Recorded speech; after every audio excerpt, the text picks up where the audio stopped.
வணக்கம் நேயர்களே, ஆயுத எழுத்திற்கு உங்களை வரவேற்பது நான் கார்கே. நாளைய தினம் ஆளுநர் அளிக்கக்கூடிய தேநீர் விருந்தை பொறுத்த வரைக்கும் ஒவ்வொரு முறையிலும் அது அரசியல் அவதாரம் எடுக்கிறது. இம்முறையும் அரசியல் அவதாரம் எடுத்திருக்கிறது. சுதந்திர தினத்திற்கான தேநீர் விருந்தில் திமுக கூட்டணி கட்சிகள் புறக்கணிக்கிறாங்க, திமுகவும் புறக்கணிப்பதாக அறிவித்திருக்கிறது. இந்த சூழலில் அதிமுக இந்த தேநீர் விருந்தில் பங்கேற்கிறது. அதிமுக முன்பும் பங்கேற்றார்களே, அதில் என்ன செய்தி அப்படின்னா, அதே நேரத்தில் தேர்தலில் பாஜகவும் அதிமுகவும் எதிரெதிராக நின்றார்கள். நேற்று கூட முன்னாள் அமைச்சர் செல்லூர் ராஜு இனி அமையப்போவது பாஜக தலைமையிலான கூட்டணி அரசுன்னு அண்ணாமலை சொன்னதற்கு பதில் கொடுத்தார். எப்படி கொடுத்தார்? பாஜகவுடன் கூட்டணி, அவர்கள் தொகுதியை நிர்ணயித்து அதில் நாங்கள் போட்டியிடுவதாக இருந்தால் அது தற்கொலைக்கு சமம், அதற்கு பதிலாக தூக்கில் தொங்கிவிடலாம் அப்படின்லாம் அவர் வார்த்தைகளை உதிர்த்தார். அண்ணாமலையும் மிக கடுமையாக விமர்சித்தார். அண்ணாமலை பாஜக விமர்சனம் அதிமுகவில் கூர்மை அடைந்திருக்கிறது. தொடர்ந்து பாஜகவோட கூட்டணி இல்லை அப்படின்னு சொல்லப்படக்கூடிய சூழலில் ஆளுநர் அளிக்கக்கூடிய தேநீர் விருந்தில் பாஜக மற்றும் அதிமுக கலந்து கொள்கிறார்கள், மற்ற அனைவரும் புறக்கணிக்கிறார்கள். இதுதான் தற்போதைய நிலவரம். கூட்டணி இல்லாவிட்டாலும் அடுத்து நாங்கள் தான் ஆட்சி அமைப்போம், கூட்டணி ஆட்சியெலாம் நீங்கள் பேசுகிறீங்க, நாங்கள் தான் ஆட்சி அமைப்போம், ஒருங்கிணைப்புக்கெல்லாம் வாய்ப்பு இல்லை அப்படின்னு முன்னாள் அமைச்சர் பொன்னையனும் சில வார்த்தைகளை உதிர்த்திருக்கிறார். ஆளுநர் விருந்தில் அதிமுக கலந்து கொள்கிறது. பின்னணி அரசியல் என்ன விவாதிக்கிறோம் சிறப்பு விருந்தினர்களோடு. அரசியல் விமர்சகர் திரு TDS ரவிச்சந்திரன், நிகழ்ச்சிக்கு அவரை வரவேற்கிறேன். அதேபோல் அரசியல் விமர்சகர் திரு பொங்கலூர் மணிகண்டன் அவர்கள், அவரையும் நிகழ்ச்சிக்கு வரவேற்கிறேன். இன்னும் சற்று நேரத்தில் மற்ற விருந்தினர்கள் இணைய இருக்கிறாங்க. நம்ம முதல்ல திரு பொங்கலூர் மணிகண்டன் அவர்கள்ட்ட, எப்போதுமே திமுக கூட்டணி கட்சிகள் ஆளுநருடைய விருந்தை புறக்கணித்திருக்காங்க, அதில் பெரிய செய்தி இல்லை அப்படின்னாலும் கூட, ஏன்னா அது தொடர்ச்சியாக பண்ணுறாங்க அப்படின்னு. பாஜகவை கடுமையாக விமர்சிக்கக்கூடிய, இன்னும் இந்த ஒரு வருஷம் ரொம்ப தீவிரமாக விமர்சிச்சிருக்கக்கூடிய சூழலில் ஆளுநருடைய விருந்தில் அதிமுக பங்கேற்கிறது. ஆளுநர் வேறு பாஜக வேறுன்னு பிரிச்சு பார்க்குதா? அதான் நிதர்சனமான உண்மைங்க. அதாவது தமிழ்நாடு அரசியலை பொறுத்தவரை இரு துருவங்களை மையமாக கொண்டதுதான் காலங்காலமாக நடந்து வருது காங்கிரஸ் ஆட்சிக்கு பிறகு. அப்போ இங்க அதிமுகவுக்கு கூர்மையான நேர் எதிரான ஒரு இயக்கம், எதிரி திமுக தான். அப்போ அந்த திமுக இருக்கிற போது அதிமுக மாற்றம் கிடைக்குங்க. பெரிய ரெண்டு வியப்போ ஒரு பின்னணியோ ஆட்சியுமோ எதுவுமே கிடையாது. கடந்த கால திமுக உதாரணங்களை திமுக செய்திருக்காங்க. இதுல அதிமுகவுக்கு மற்றவர்கள் எதிரிகள் அதை பத்தி பேசி பெரியவர்கள் ஆக்க வேண்டிய நிலையில அதிமுக இல்லை. ஏன்னா ஒரு பக்கம் பொழுதுபோக்கு, அவர் தன்னை இருப்பை காட்டிக் கொள்வதற்கு அதற்கு அதிமுக சின்னால் மட்டும்தான் பொதுவாகவே ஊடகங்கள்ல செய்தி வந்தாக்க அதிமுக பற்றி வந்தாங்க மக்கள் பார்க்கறாங்க நிலையில சில விஷயம் இருப்பாங்க. இப்ப இதையெல்லாம் கடந்து சென்று அதிமுகவுடைய வலிமையான தலைவர்கள் மக்கள் மத்தியில பேசுறாங்க, தொண்டர்கள் மத்தியில பேசுறாங்க. இதை வைத்துக் கொண்டதான் நாம் அது மாதிரி முடிவெடுக்க முடியாதுங்க. ஆனால் இந்த தேநீர் என்பது பொதுவாக ஒரு மரபு ரீதியானது, ஒரு சம்பிரதாய ரீதியானது ஒவ்வொரு ஆண்டுகளும் நடக்கிறது. இதுல ஆளுநர் புறக்கணிப்பு அதிமுக செய்திருக்கிறது, மற்ற கட்சியும் செய்திருக்கிறது. எனவே இதுல கண் காது வைத்து இதை உதாரணப்படுத்த வேண்டிய அவசியம் இல்லை. இதுல பொதுவா தமிழ்நாட்டில் இன்றைக்கு மோசமான சூழ்நிலையை மக்கள் அனுபவிக்கிறாங்க உண்மை. இங்கே குறிப்பாக சிறையில் செந்தில் பாலாஜியுடைய சகோதரர் பாருங்க எவ்வளவு சார் இன்றைக்கு வரையும் கண்டுபிடிக்க முடியாத கையாளாக அரசு திமுக அரசு. அதே மாதிரி சவுக்கு சங்கர் கைது செய்யப்பட்டு அவர் திமுக அரசு செய்தது தவறு என்கிற அளவுல நீதிமன்றமே தீர்ப்பளிக்க பிறகு கூட இதை பற்றி யாருமே பேச தயாராக யாரும் பேசவில்லை. அப்போ திரும்ப அதிமுகவை பற்றியே விமர்சனம் செய்து மக்கள் மத்தியில் அதிமுகவை பலவீனப்படுத்த வேண்டும் என்கிற எண்ணத்தோடு உங்களுக்கே தெரியும், இது அதிமுகவுடைய உட்கட்சி சம்பந்தப்பட்ட விவாதம் இல்லைன்னு உங்களுக்கே தெரியும் திரு பொங்கலூர் மணியன். ஒரு பிரதான எதிர்கட்சி பங்கேற்கிறது, அதுல பொலிட்டிக்கல் மெசேஜ் என்ன சார்? என்ன சொல்றாங்க சார், உங்களுக்கு தெரியாது இல்லை. அதாவது தொடர்ந்து ஊடகங்கள்ல ஒவ்வொரு நாளும் பாருங்க அதிமுகவை தவிர சப்ஜெக்டே இல்லாம பேசிட்டே வர்றோம். அப்ப என்னன்னா தமிழ்நாட்டு மக்களுக்கு இந்த அரசு செய்ய தவறிய விஷயங்களை மக்கள் படுகிற அவதிகளை நான் குறிப்பா ஏற்கனவே பேசுகிறேன். இப்போ ஒரு 2 நாட்கள் வருகிற 18ஆம் தேதி 9 நாடாளுமன்ற நிலையத்தில் முன்னாள் சட்டமன்ற உறுப்பினர் NS பழனிசாமி அவர்கள் மணிமண்டபம் திறப்பு இடப்படி வர்றாரு. அதே நாள் பாருங்க பரமக்குளம் ஆடியாறு பாசன விவசாயிகளுக்கான தண்ணீரை திமுக அரசு திறனடைகிறது. எப்ப தெரியுங்களா? கடந்த 10 நாட்களுக்கு முன்பாக எடப்பாடி அவர்கள் இந்த அரசுக்கு தலையில குத்து வைக்கிற மாதிரி மிக கடுமையான அறிக்கையை கண்டனைக்கு வெளியிட்டார். ஏன்னா தண்ணியே இல்லை, கடுமையான பஞ்சம். அதாவது காண்டூர் வாய்க்காலை சீரமைத்து முன்கூட்டியே திட்டமிட்டு தண்ணீர் வருவதற்கான தருணத்தை மறந்துவிட்டு தவறிவிட்டு கையாளாக விடிய அரசு நித்திரப்பதை எடப்பாடியை கண்டித்து அறிக்கை கொடுத்தார். அதற்கு பிறகுதான் ரோஷன் வந்து திமுக விவசாயிகளுடைய கொந்தளிப்பதற்கு பயந்து அதே கையில வைக்கிறாங்க. எடப்பாடியாருக்கு மகிழ்ச்சி செய்யாது. ஏன்னா அவர் என் பழனிசாமியுடைய மணிமண்டலத்தில் திறந்து வருகிறார். அந்த நாளில் எடப்பாடியோட கோரிக்கைக்கு பயந்து கோரிக்கையை ஏற்று திமுக செஞ்சிருக்கப்போ ஒவ்வொன்றையும் வெறுக்கி செல்வர் சுட்டி காட்ட மட்டும்தான். உண்மை சொன்னா அரசியல் செய்யாமல் அவையிலா செய்கிற ஸ்டாலின் என்கிற உண்மையான ஆக்கப்பூர்வமான அரசியலை எடப்பாடியே சாருங்க. இப்ப அவர் விவசாயிகளுக்கான பாதிப்பு கொஞ்சம் கொடுத்தாரு. வாய் மூடி மௌனியாக இருந்து ஸ்டாலின் அவர்கள் கண்டுதான் வந்தார். இன்னைக்கு அவர் வந்து ஒவ்வொரு நாடாளுமன்ற என்எஸ் முன்னாள் விவசாய தலைவர் அவருடைய மணிமண்டலத்தை திறக்க வருகிறார். விவசாயிகளுக்கு ஒரு வெற்றியை கிடைச்சிருக்கீங்க. அப்ப இது மாதிரி இல்லாம மக்கள் பிரச்சனை பேசாம இந்த தேவையை வந்து யாரையும் உற்பத்தி பேசுனேன் யாரை பேசுறது பற்றி முன்னாள் சொல்லி இதெல்லாம் பேசி நேரத்தை வீழ்ச்சி நானும் கூட யாருமே விரும்புறீங்க. தமிழ்நாட்டு மக்கள் பிரச்சனையை ஆக்கப்பூர்வமா பேசுங்க, திமுக தவறை பேசுங்க. அதே மக்கள் தேவை. அதை விட்டு போட்டு திசை திருப்பி அதிமுக பேச வேண்டிய அவசியம் இல்லை, தேவையும் இல்லை. கேட்போம். திரு கோட்டீஸ்வரன் அவர்கள் இணைந்திருக்கிறார், பத்திரிகையாளர். வணக்கம் திரு கோட்டீஸ்வரன். இதில் வந்து திமுக புறக்கணிப்புல செய்தி இல்லை, ஏன்னா அது ஏற்கனவே புறக்கணிச்சாங்க, இப்போதும் புறக்கணித்திருக்காங்க அப்படின்னு. அதிமுக கடந்த முறை கலந்து கொண்டது, இந்த முறை கலந்துக்கிறது அப்படின்றப்போ அதில் என்ன புது மெசேஜ்னா பாஜக எதிர்ப்பு கூர்மையாக தீவிரமாக இருக்கிறது. நேற்று செல்லூர்ராஜ் அவர்களுடைய பேச்செல்லாம் கேட்டிருப்பீங்க. பாஜகவோட கூட்டணி அமைச்சு தான் தேர்தலை சந்திக்கிறோன்னா நாங்கள் தூக்கில் கூட தொங்கிடுவோம் அப்படின்லாம் பேசியிருக்கார். இந்த சூழலில் இந்த தேநீர் விருந்தில் கலந்து கொள்வது எப்படி பார்க்குறீங்க? அதாவது அதிமுகவோட பாஜக எதிர்ப்பு இல்லை பாஜகவோட உறவு கூட்டணி இல்லை என்பது அவர்கள் அண்ணாமலை அவர்களை விமர்சனம் செய்யறதுல தான் அதில் கூர்மையாக இருக்கிறாங்க. எப்பொழுதுமே வந்து பாரத பிரதமர் மோடி அவர்களையோ இல்லை ஐயா அமித்ஷா அவர்களையோ இல்லை மற்ற பாஜக தேசிய தலைவர்களை பற்றி அதிமுக தலைவர்கள் யாராக இருந்தாலும் பெருசாக விமர்சனம் பண்ணுறது கிடையாது. சமீப காலமாக பார்த்திங்கன்னா அந்த விமர்சனம் என்பது குறைந்து கொண்டே போகிறது. அதுவும் 3வது முறை ஆட்சிக்கு வந்ததுக்கு பிறகு அதிமுக பேரளவில் தமிழக பாஜகவை எதிர்க்கிறது. அதுவும் குறிப்பாக சொல்ல வேண்டுமானால் தமிழக பாஜக தலைவர் அண்ணாமலை அவர்களை பற்றி ஒருமையில் பேசுகிறதோ இல்லை வந்து ஒரு விமர்சனம் பண்ணுறதோ இல்லை அவர் ஒரு கருத்து சொன்னால் அதற்கு மாற்று கருத்து சொல்கிறதுன்றதுல அந்த நிலைப்பாட்டில் தெளிவாக இருக்காங்க. நாளைக்கு ஒரு வேளை அண்ணாமலை அவர்களே பாஜக தலைவர் இல்லை அப்படின்னு ஆகிப்போச்சுன்னா மற்ற பாஜக தலைவர்களோடு இவர்களுக்கு பிரச்சனை கிடையாது. தமிழிசை சவுந்தரராஜன் அவரோட பிரச்சனை கிடையாது, வானதி ஸ்ரீனிவாசனோட பிரச்சனை கிடையாது, நயினார் நாகேந்திரனோட பிரச்சனை கிடையாது. அந்த லிஸ்ட்டில் கவர்னரையும் அவங்க சேர்த்து வச்சுக்கிறாங்க மேலே. அப்போ கவர்னர் என்பவர் அவங்க என்ன சொல்கிறாங்கன்னா எங்களுக்கு டிப்ளமேட்டிக் பர்சனு, இது வந்து மரியாதை நியமித்தமாக நாங்கள் போகிறோம்.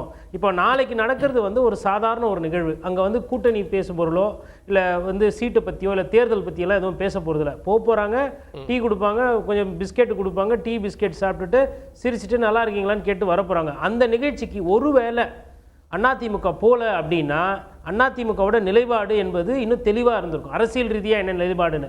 ஆனால் இவங்க என்ன சொல்கிறாங்கன்னா நாங்கள் வந்து டிப்ளமேட்டிக் வேண்டி அதாவது கவர்னரோட ஒரு நட்பு இருக்கணும், அது வந்து எதிர்த்து போகக்கூடாது அப்படின்ற மாதிரி போகிறாங்க. அப்போது அதிமுக என்ன பார்க்குதுன்னா லாபம் கணக்கு நஷ்டம் கணக்கு ரெண்டுத்தையும் பார்க்குது. இப்போ கவர்னர் அலுவலகத்துக்கு நாளைக்கு போகலை அப்படின்னா ஐயா ஆளுநர் RN ரவியுமே வந்து அதிமுகவுக்கு எதிரான ஒரு மனநிலையில் மாறுறதுக்கு வாய்ப்பு இருக்கலாம். இல்லை அவர் அடிக்கடி டெல்லிக்கு போய் பிரதமர் அவரையோ இல்லை அமித்ஷாஜியோ அடிக்கடி சந்திக்கக்கூடிய ஒரு ஆளுநர். அப்போ ஆளுநர் போய் எதனா வந்து பேசி கீசி வச்சாரு, நம்ம சரியில்லை, இவங்க வந்து ஏடிஎம்கே நம்ம கையை விட்டு ரொம்ப போகிறாங்க, கூட்டணி இல்லை அப்படின்றது கிட்டத்தட்ட அதை நோக்கி தான் பயணம் பண்ணுறாங்க அப்படின்னு எதனா இன்புட்ஸ் கொடுக்குறாரு இல்லை எதனா சொல்கிறாரு அப்படின்னா கண்டிப்பாக அது அதிமுகவுக்கு சிக்கலை கொடுக்கும். அப்போ அந்த சிக்கலை எதிர்கொள்ள அதிமுக தயாராக இல்லை.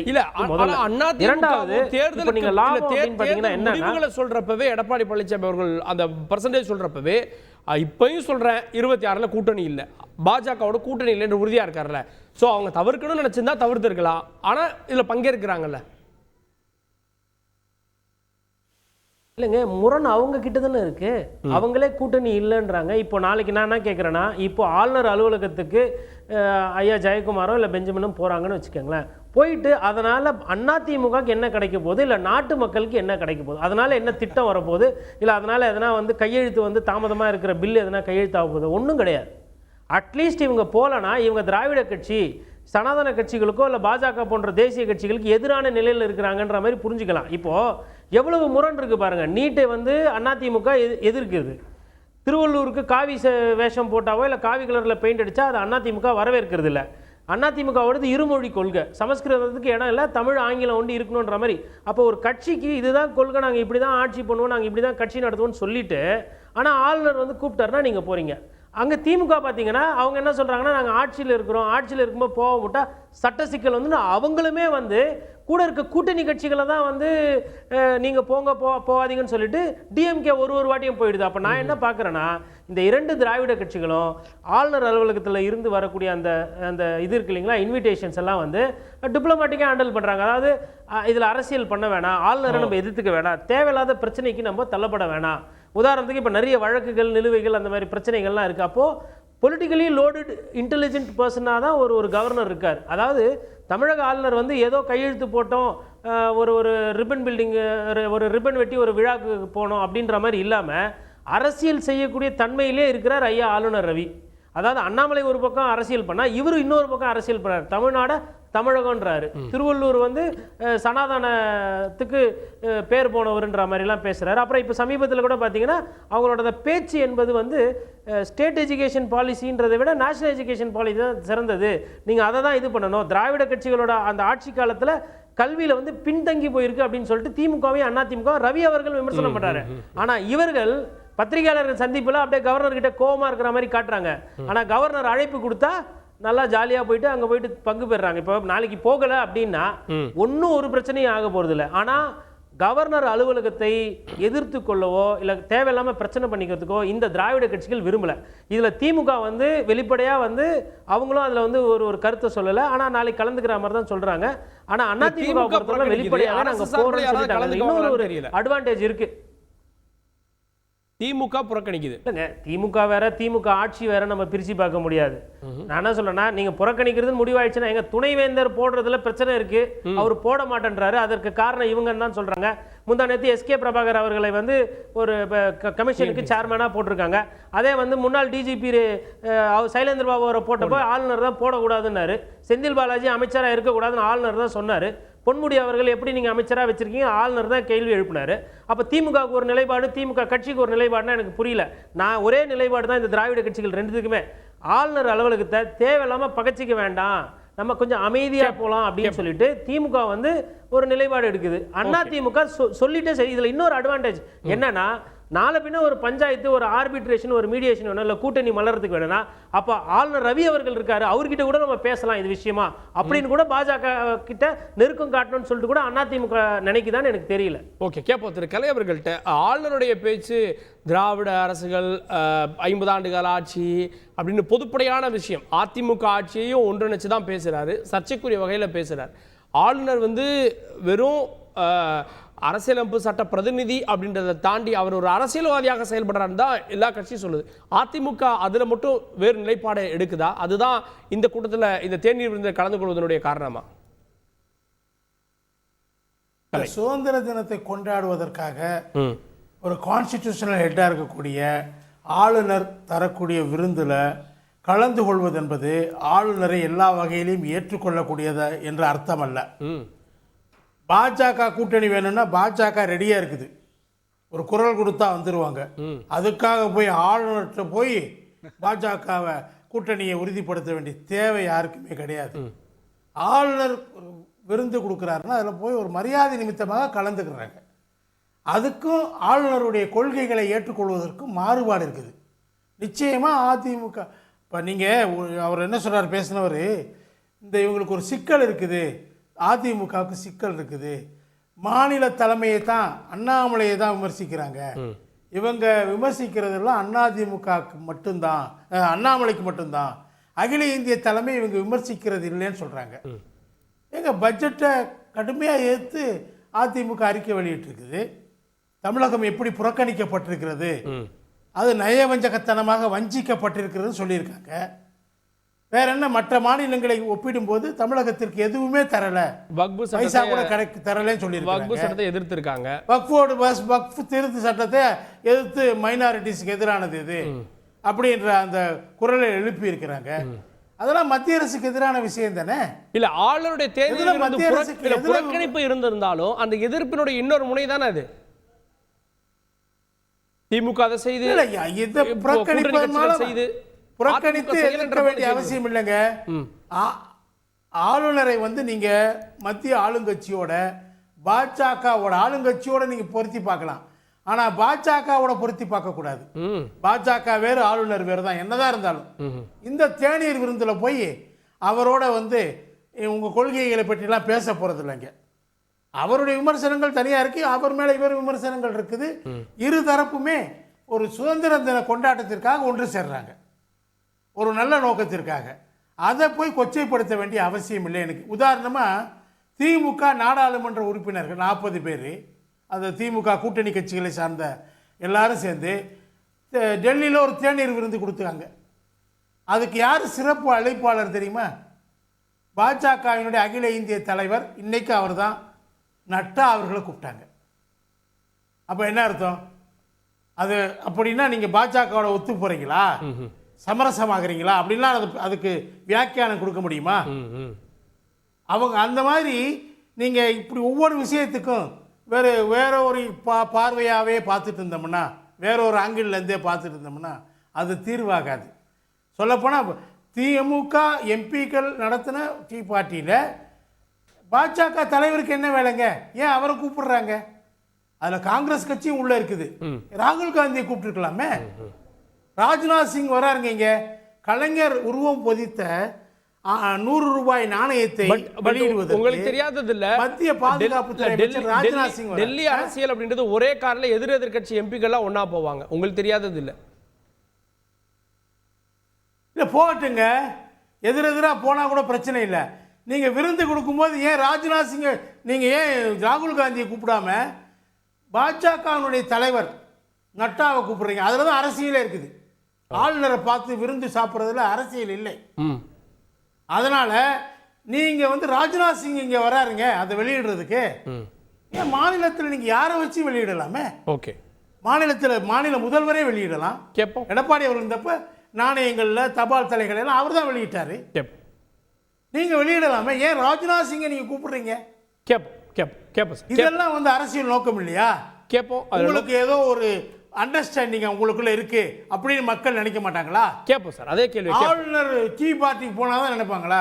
ஓகே, கேட்போம். திரு டிடிஎஸ் ரவிச்சந்திரன், பாஜக எதிர்ப்பை இன்னும் தீவிரப்படுத்தியிருக்கு அதிமுக. அண்ணாமலை எல்லாம் மிக கடுமையாக விமர்சிக்கிறாங்க அதிமுக முன்னாள் அமைச்சர்கள். ஆனால் ஆளுநரை தனியாக பார்க்குறாங்க. ஆனால் பாஜக அரசு என்ன சொல்லுகிறதோ அதை தான் ஆளுநர் செய்கிறாருன்னு திமுக பார்க்கறது, கூட்டணி கட்சிகள் பார்க்கறது. அதனால அவங்க புறக்கணிக்கிறாங்க. ரெண்டை எப்படி பார்க்குறீங்க? இல்லை, முதல்ல நம்ம முக்கோண அரசியலில் இருக்கோங்கிறத புரிஞ்சுக்கணும். ஒரு பக்கம் திமுக அது வந்து தன்னுடைய தனித்தமிழ்நாட்டினுடைய கோரிக்கைகள் இன்னும் அப்படியே இருக்குன்னு சொல்லக்கூடிய வகையில் ஒரு இடத்துல இருக்குது. இன்னொரு பக்கம் பிஜேபி, அது இந்தியா என்பது ஒரு பேரரசு அப்படிங்கிற அடிப்படையில் இருக்குது. அதிமுக வந்து தெள்ளத்தெளிவாக இந்த கூட்டணிக்கு முன்னாடி இந்த கதவு திறந்தது ஜன்னல் திறந்ததெல்லாம் பற்றி எனக்கு கதையே இல்லை. கலையா எவ்வளோ சொன்னாலும் அதிமுக பிஜேபி கூட்டணிங்கிறது இதற்கு பிறகு அண்ணாமலை இருக்கின்ற வரைக்கும் நடப்பதற்கு சாத்தியமே இல்லை. அவங்கள தானே சொல்கிறாங்க. இல்லை, பிஜேபி கூட்டணிக்காக அலையுதுங்கிற அளவில் சொன்னார். அந்த மாதிரிலாம் எதுவும் இல்லை. அந்த அலையே வேற, அது கடல் அலை, அதுக்கான வாய்ப்பே இல்லை. ஆனால் எடப்பாடி ஐயா சொன்னது என்ன? தேசிய கட்சியால் தமிழ்நாட்டுக்கு எந்த பிரயோஜனமும் இல்லைன்னு சொல்லிட்டார். இதை விட கடுமையான விமர்சனம் என்ன வேணும்? அறிவு கெட்டவனே அப்படின்னு சொன்னதுக்கு பிறகு முட்டாள்னு சொல்லணும், கேப் மாதிரி முல்லை மாதிரின்னு சொல்லணும்னா அது மாதிரி ஒன்றும் இல்லை. சொல்லியாச்சு அறிவு கெட்டவன்னு அவன் சொல்லிட்டான், அதோட மேட்டர் முடிஞ்சிருச்சு. இப்போ கேள்வி என்ன அப்படின்னு சொன்னால், ஆளுநர் அப்படிங்கிறவர் ஒரு கான்ஸ்டியூஷனல் ஹெட். அவர் நாளைக்கு எதுக்கு கூப்பிடுறாரு? இந்த நிகழ்ச்சியை பார்த்துட்டு இருக்கிற இந்தியர்கள் அனைவர்களுக்கும் சுதந்திர தின நல்வாழ்த்துக்கள். அடுத்த 24 வருடம் நம்ம பெரிய அமிர்த் காலை நோக்கி போகிறோம், 100 ஆண்டு காலத்தை நோக்கி போகிறோம். ஆரம்பத்தில் நிறையா பாதைகளில் நடந்தோம். அதற்கு பிறகு 89, 90க்கு பிறகு கொஞ்சம் லிஃப்ட்டில் போக ஆரம்பித்தோம். இப்போ கொஞ்சம் பறக்க தொடங்கி விட்டோம். அதற்கு பிறகு விண்கலம் தாங்கிற நிலைமைக்கு நம்ம போகிறோம். அந்த வாழ்த்துக்களை பகிர்ந்துக்கிறேன். இப்போ கேள்வி என்னென்னா, ஆளுநருக்கும் திமுகவுக்கும் எதிர்ப்பு வந்ததில் திமுக கடுமையாக பேசின 3 விஷயம் என்ன? நீட்டு. அதில் ஏதாவது மாற்றம் வந்ததா? சுப்ரீம் கோர்ட்டுக்கிட்ட போய் 85 லட்சம் பேர் கையெழுத்து வாங்கி கொடுத்த உடனே தூக்கி போட்டுருச்சு. கொடுக்கறதுக்கு முன்னாடியே இவங்க மாநாட்டிலேயே பேப்பரை தூக்கி போட்டு தான் போனாங்க. நீட்டை பொறுத்த வரைக்கும் ரம்மி எடுத்துப்போம். ரம்மி இன்னைக்கு நிந்திருச்சா? விளம்பரம் வருது. எல்லா இதுலயும் ரம்மி விளம்பரம் வருது. இதைத்தான் ஆளுநர் சொன்னார், ஐயா உன்னால நிறுத்த முடியாது. உச்ச நீதிமன்றம் கொட்டுன்னு கொட்டுச்சு பாருங்க. எல்லா என்ன பவர் இருக்கு, நீங்க வந்து ஒரு முடிவு எடுக்காம இருப்பதே முடிவுன்னு சொல்லுவது தவறு இல்லையான்னு கேட்டுச்சு. அதான் அங்க வந்து ஒரு வித்தியாசம் நல்லா புரிஞ்சுக்கோங்க. ஒரு மசோதாவை நிறுத்தி வைப்பதற்கு விமர்சனமும் அந்த மசோதாவை ஆதரிப்பதற்கான விமர்சனத்துக்கும் நிறைய வித்தியாசம் இருக்கு. எந்த மசோதாவையும் ஏன் நிறுத்தி வைக்கிறீங்கன்னு தான் சுப்ரீம் கோர்ட் கேட்டுச்சே ஒழிய ரம்மியை ஏன் நிறுத்தலை, ஏன் எல்லாரும் செத்து போகிறாங்களே சீக்கிரம் நிறுத்துங்க அப்போ தான் தமிழ்நாட்டில் ரம்மி நிற்கும்னு நீதிமன்றம் சொல்லலை. ஏன்னா அதுக்கு நல்லா தெரியும் அவர் பவர் ரோல் என்னவோ அதை மட்டும் ப்ளே பண்ணும், ஓவர் ப்ளே பண்ணக்கூடாது. பாருங்க, நான் திரும்பவும் கேட்குறேன், அவருடைய பவர் அவர் ப்ளே பண்ணுறாரு, கொஞ்சம் இன்வெர்டர் வச்சிருக்காருன்னு வச்சுப்போம். நீங்கள் போய் சாதித்தது என்ன அடிப்படையில்? ஒன்று வந்து நீட்டில் ஏதாவது மாற்றம் வந்ததா? இல்லை. யூனிவர்சிட்டியில் நான் தான் வந்து தலைவராக இருப்பேன் அப்படின்னு ஸ்டாலின் ஐயா சொன்னது எங்கேயாவது ஏதாவது ஒரு யூனிவர்சிட்டியில் நடந்ததா? அதுவும் இல்லை. ஸோ ஆளுநரை எதற்காக கடந்த 2 வருடமாக நீங்கள் விமர்சித்து வந்தீங்களோ அதில் எதுலேயுமே எந்த கயத்தையும் நீங்கள் தாண்டி குதித்து ஓடி போகலை. ஆனால் எனக்கு ஆச்சரியமாக இருக்கிறது என்னென்னா, ஆளுநர் உட்காந்து கூட்டணி பேசுவார் அப்படின்னு நீங்கள் நினைக்கிறது மிக ஆபத்தான ஒரு விஷயம். ஏன்னா ஆளுநர் கூட்டணி பேசினார்னா 3 சீட்டு கூட கிடைக்காது. ஸ்டாட்டிஸ்டிக்ஸ் எல்லாம் பேசினார்னு வைங்க, யாருக்கும் சில கட்சிக்கெல்லாம் சீட்டே கிடைக்காது. அவரெல்லாம் அதை ஆளுநர் கூட்டணி இல்லை பேச மாட்டாருங்க. மாநில அரசியல் பேசுறது இல்லை. பாருங்க, அரசியல்வாதிகள் பேசுறது இல்லையா? அரசியல் வேற, ஆளுநர் டெல்லிக்கு பல செய்திகளை கொண்டு செல்வது இல்லையா? அரசியல் வேற, ஆட்சியல் வேற, தேர்தல் வேற. இது மூணுத்தையும் நம்ம நல்லா புரிஞ்சுக்கிறது நல்லது. தேர்தல் போது சில பேர் சேர்ந்துப்பாங்க, அரசியலில் சேரவே மாட்டாங்க. ஆட்சியில் சிலதை எதிர்க்காம போகும். அது 3 வெவ்வேறு கோணம். அந்த 3த்தையும் நம்ம லிங்க் பண்ணவே கூடாது. எனக்கு தெரிஞ்சு ஆளுநர் இன்னைக்கு வரைக்கும் எந்த இடத்துலையுமே அரசியல் கூட்டணி சார்ந்த கருத்துக்களோ விஷயங்களோ அவர் பேசவே இல்லை. அவர் திராவிடம்ங்கிறத ஒரே மாதிரி தான் பேசிக்கிட்டு இருந்தார். திராவிடம் காலாவதியானது அப்படிங்கிறத தான் அவர் திரும்ப திரும்ப சொன்னார். எந்த ஒரு விஷயத்திலையும் அவர் வந்து இந்த கூட்டணிக்குள்ளே வரல. ஆட்சியலுக்கும் அரசியலுக்கும் வித்தியாசம் தெரிந்தவர் அவர். அதுதான் ரொம்ப முக்கியம். நம்ம விமர்சிக்கும் போது இது அரசியல் சார்ந்த விமர்சனம், இது ஆட்சியல் சார்ந்த விமர்சனம்னு நம்ம தெரிஞ்சுக்கிட்டு பேசணும். ஆளுநரை பொறுத்த வரைக்கும் இது 3த்தையும் சொன்னார், பிரயோஜனம் இல்லைங்க, இதை அனுப்பிச்சாலும் வேஸ்ட்டுங்கன்னார். இல்லை அனுப்புங்க. என்னாச்சு? 2 போய் குடியரசுத் தலைவர்கிட்ட இருக்கு. நீங்கள் போராட்டம் நடத்துனீங்களா? ஒரு பேச்சுக்கு சொல்கிறேன், இந்த 2ம் குடியரசுத் தலைவர்கிட்ட தானே இருக்கு, யூனிவர்சிட்டியும் நீட்டும். நீங்கள் போராட்டத்தை அறிவிக்க வேண்டியதானே. ராஷ்டிரபதி பவன் ரொம்ப பெரிய இடமாச்சே. பிரதம மந்திரி வீட்டுக்கு முன்னாடி போராட்டம் நடத்துறதுக்கு பதிலாக ராஷ்டிரபதி பவனில் நடத்தினீங்கன்னா இன்னும் பிரம்மாண்டமாக இருக்குமே, பிபிசியில் ஒளிபரப்பாகுமே. ஏன் பண்ணலை அப்படின்னு சொன்னால் வெறும் வெற்று அரசியலுக்காக, வெறுப்பை உமிழ்வதற்காக பிஜேபி மேலேயோ ஆளுநர் மேலேயோ ஒரு கருத்துக்களை தெரிவித்துக் கொண்டு வரீங்க. பிரிவினைவாதத்தை திரும்ப திரும்ப வலியுறுத்துறீங்க. சாதி கொடுமை தமிழ்நாட்டில் மிக மோசமாக இருக்கு. இன்னும் 2 விஷயம் சின்னதாக லீடு மட்டும் கொடுத்துட்றேன். இதெல்லாம் நாம பேசிட்டு இருக்கும்போது அண்ணாமலை ஐயா அதே நித்தி ஆயோக் பற்றி இன்னைக்கு பேசுறாரு. நித்தி ஆயோக்கில் பற்றி ஐயோ தமிழ்நாடே பாராட்டி விட்டது, பெரிய விளம்பரம், பக்க விளம்பரம்லாம் வந்துச்சு. ஆனால் அவர் என்ன சொல்கிறாரு, இல்லையா நித்தி ஆயோக்கில் சொல்லியிருக்கு 500 m³ வாட்டர் வேணும். இந்தியாவிலே இன்றைக்கி ஆந்திராலையும் தமிழ்நாட்டிலையும் தான் அது வந்து ரெட் அலர்ட்டில் இருக்குது. 2050 ஆந்திரா கூட தப்பிச்சு வந்துடும். தமிழ்நாடு வந்து அந்த ரெட் அலர்ட்டை தாண்டி வராது. 316 ஆறுகளை பார்த்துருக்காங்க. 316 ஆறுகளை பார்க்கும் பொழுது அதில் 4 ஆறுகள் தமிழ்நாட்டில் தான் ரொம்ப மோசமான நிலையில் இருக்குது. தாமிரபரணியை தவிர வேறு எந்த ஆற்றிலையும் உங்களுக்கு நல்லது நடக்க போறது இல்ல. இப்படி பல விஷயங்களை அவர் பேசிக்கிட்டு இருக்காரு. ஆனால் நாம என்ன பண்றோம், அதிமுக போறது சரியா திமுக போகாத சரியாங்கிறத பேசுறோம். இது முதல் முறையாக இருந்தால் அது விவாதமா வரலாம். திமுகவை பொறுத்த வரைக்கும் ஆளுநரை 2 விதமா பார்க்கும். ஆட்சியில் இருக்கும்போது ஆளுநரே வேற, ஆட்சியில் இல்லாத போது ஆளுநரே வேற. ஆட்சியில் இருக்கும்போது அவர் தேவையில்லாத போஸ்ட் பாக்ஸ், ஆனால் ஆட்சியில் இல்லாத போது அவர் போஸ்ட் ஆஃபீஸு, போஸ்ட் மாஸ்டர், எதுக்கு எடுத்தாலும் அவர்கிட்ட தான் போவாங்க. இப்படி ஒரு நிலைப்பாட்டை திமுக தொடர்ந்து வைத்துக் கொண்டிருக்கும் போது இதில் பங்கேற்காம இருக்குது திமுக கூட்டணி கட்சியில் பங்கேற்காம இருப்பது எதிர்ப்பு அரசியல் ஒரு அடையாளம். விக்கிரவாண்டி தேர்தலில் அதிமுக பங்கேற்காத போது திமுக என்ன சொல்லிச்சு, ஏன் எதிர்க்க வரமாட்டேங்கிறீங்க? அவங்க எதிர்ப்பை தெரிவிக்கிறதுக்கு தான் பண்ணாங்க. அவங்க சொன்னாங்க, ஐயா இடைத்தேர்தலுங்கிறது உங்ககிட்ட தான் வரும், இந்தியாவிலேயே ஆளுங்கட்சியை தவிர ஆளுங்கட்சி வெற்றி பெற ஒரே மாநிலம் தமிழ்நாடு தான் அப்படின்னு சொன்னாரு. டீ பார்ட்டிக்கு வராதது இல்ல. பாருங்க, ஒரு எதிர்ப்பை தெரிவிப்பதுங்கிறதுல நீங்க முரண்படக்கூடாது. அவங்க வந்து அந்த தேர்தலை முரண்பட்டதுக்கு காரணம் என்ன சொன்னாங்க, எப்படி நீங்க ஊழல் பண்ண போறீங்க, பணம் செலவு பண்ண போறீங்க, நான் வந்து பணம் செலவு பண்ண போறது இல்லைன்னு சொன்னாங்கன்னாலும் பங்காளியா தான் பண்ணாங்களோங்கிற சந்தேகம் எங்களுக்கு இருக்குது. அது வேற விஷயம். அதே மாதிரி நீங்க புறக்கணிக்கிறீங்களா, அவங்க போறாங்களா, அதையே விமர்சன பார்வையா பார்க்குறீங்க. நீங்க புறக்கணிக்கிறது தப்பு. அங்க போய் பேசுங்க. டீக்கு பார்ட்டியில் என்ன பேச போறீங்க? ஒரு அவர் என்ன 60ஆம் கல்யாணத்துக்கு கூப்பிட்டாரு உங்களை? நாளைக்கு அவர் சஷ்டித்த பூர்த்தின்னு உங்களை அடைச்சாரா? தேசத்தினுடைய சுதந்திர தினத்துக்கு உங்களை கூப்பிட்டுருக்காரு. தேசம்னாலே உங்களுக்கு பிடிக்காது, மூவர்ண கொடினாலே பிடிக்காது. அதுதான் பிரச்சனைங்கிறத நம்ம பேசுறோம். எல்லாத்தையும் சொல்றேன், எல்லாத்துக்கும் தான் சொல்றேன். கேட்போம். காங்கிரஸ் தரப்பிலிருந்து மூத்த தலைவர் திரு இதயதுல்லா அவர்களும் இணைகிறார். வணக்கம் திரு இதயதுல்லா. ஆளுநர் விருந்த புறக்கணிக்கிறதுல ஒவ்வொரு காரணமாக சொல்றீங்க. முன்பு மசோதாக்கள் இருந்தது, இப்போ மசோதாக்கள் போயிருச்சு. ஆனால் திமுக கூட்டணி கட்சிகள் சொல்லுவது பல காரணங்களா இருக்கே, அதுல அரசியல் தான் இருக்குன்னு குற்றச்சாட்டு வைக்கிறாங்க. ஆளுநருடைய தேநீர் விருந்து என்பதை ஏன் புறக்கணிக்கிறார்கள்? ஆளுநர் தமிழக மக்களுடைய திட்டங்களை, தமிழக மக்களுடைய வளர்ச்சியை புறக்கணிக்கிறார். எந்த ஒரு காலகட்டத்திலும் தமிழகம் கேட்ட நிதி விஷயமாக அவர் பேசியதில்லை மத்திய ஒன்றிய அரசிடம். அதே போன்று தமிழ்நாட்டுடைய பல பேர் வளர்ச்சிகளை தடுப்பதிலே அவர் நிச்சயமாக முன்னணியில் இருக்கிறார். தமிழ் மக்களுடைய பல்வேறு விஷயங்களிலே அவர் வழக்கு சுப்ரீம் கோர்ட்டுக்கு போய் அங்கே அவர் குட்டுப்பட்டதை நாம் பார்க்கிறோம். இந்த அரசுக்கு எதிராக தொடர்ந்து நடக்கிறார். சட்டமன்றத்திலேயும் அரசு பொதுவாக ஒரு மரபுன்னு ஒன்று இருக்குது, இதை எழுதி கொடுத்தா இதை படிக்கணும்னு, அதுக்கு விரோதமாக படிக்கிறது மட்டும் இல்லாமல் எழுதி கொடுத்ததை படிக்காமவும் இருந்தார். அது மட்டுமல்ல, பல்வேறு அரசுடைய அந்த திட்டங்கள் இருக்கு இல்லையா, அந்த அந்த மசோதாக்களை அவர் நீண்ட காலமாக தள்ளி போட்டார். இதற்கே 2-3 முறை உச்சநீதிமன்றம் அவரை தடுத்து இருக்கு. அதுக்கப்புறம் முதலமைச்சர்லாம் போய் பேசினார், 2 பேரும் உட்காந்து பேசுங்கன்னு சொன்னாங்க, பேசினாங்க. ஆனா இப்போது புறக்கணிப்பதுக்கு என்ன புது காரணம் இருக்கு? அதே காரணம், அதே இதுதானா? பேசின பிறகுதான் இன்னும் வேகமா என்ன சொல்றாருன்னா, உங்க மாநில தலைவர் உங்களுடைய போஸ்டிங் காலம் வேலிடிட்டி பீரியட் முடிஞ்சிச்சு, உங்களை புதிதாகவும் திரும்ப அப்பாயின்ட் பண்ணல, அதனால நீங்க நடத்துறது செல்லாதுன்ற மாதிரி சொல்றாரு. இந்த காரணம்லாம் ஏற்புடையதா? நான் என்ன சொல்ல வர்றேன், பல காரணங்கள் இருக்கலாம். இது இன்னைக்கு சொன்னது ஏற்கனவே தேநீரை புறக்கணிக்காம எந்த அரசுமா இருந்திருக்கா? இதற்கு முன்பு திமுக ஆட்சி இருக்கட்டும், அதிமுக ஆட்சி இருக்கட்டும், எப்பவுமே சில நேரங்களில் பல நேரங்கள் எதிர்க்கட்சிகள் புறக்கணிச்சிருக்குது. அதே மாதிரி ஆளுங்கட்சியும் புறக்கணிச்சிருக்கு. ஏன்? ஆளுநர் இதற்கு முன்பு பல ஆளுநர் இருந்திருக்காங்க. இவ்வளவு ஒரு மோசமான ஆளுநர், மக்கள் விரோத ஆளுநர், மக்களால் தேர்ந்தெடுக்கப்பட்ட ஆட்சிக்கு விரோத ஆளுநர், இதுதான் முதல் முறை. நான் என்ன கேட்குறேன், இன்றைக்கு இந்த ஆளுநர் ஒரு இணக்கமாக நடந்திருக்கலாம்.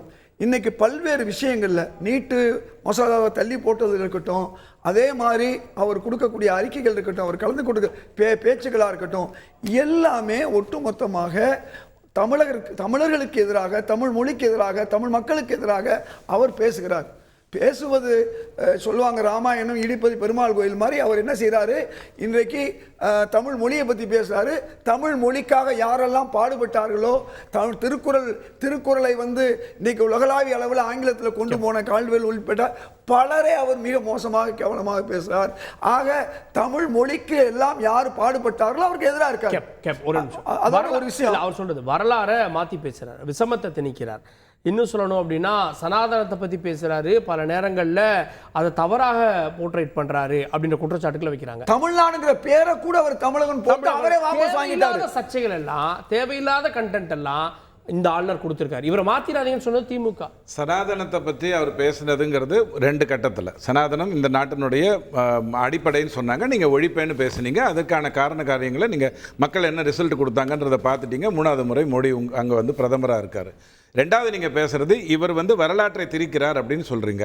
எந்த அவர் என்ன சொல்கிறாரு, நான் நாகாலாந்தில் இருக்கும்போது 1500 சுதந்திர போராட்ட வீரர்களுடைய பட்டியலை எனக்கு கொடுக்குறாங்க, நான் தமிழ்நாட்டுக்கு வர்றேன், 50 பேருடைய பேரை கொடுக்குறாங்க, பிஎஸ்டிங்கிற பேரில் ஒரே வளரலாக இருக்குது, அதற்கப்புறம் நான் திரட்டினேன் அப்படின்னு சொல்லிட்டு மறைக்கப்பட்ட வரலாறுன்னு சொல்லி பல புத்தகங்களை அவர் வெளியிட்டுக்கிட்டே இருக்கார். மற்றவங்க வெளியிடுறத இவர் அங்கீகரித்து கொண்டு வந்துட்டு இருக்காரு.